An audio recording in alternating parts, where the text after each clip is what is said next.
and I applaud all your effort to bring forth our proposals to the American public, the proposals that make sense economically.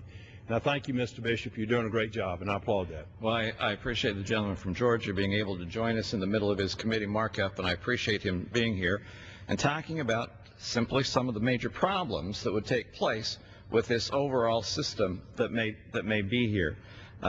It's one of the reality checks that we have to deal with is why indeed are we going to do this kind of an approach.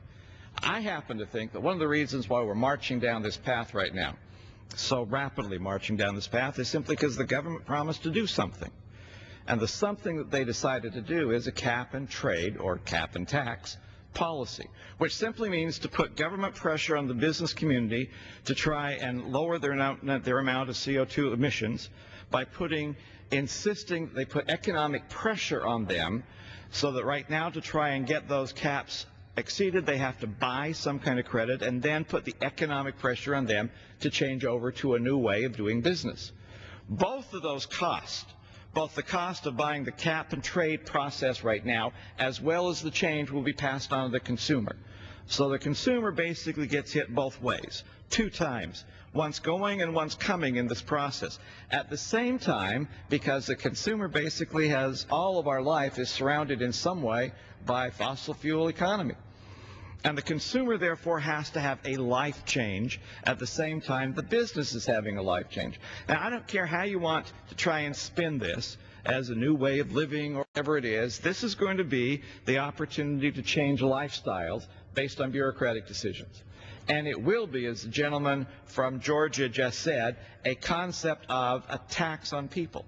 For the rich amongst us, this new tax is going to be an annoyance.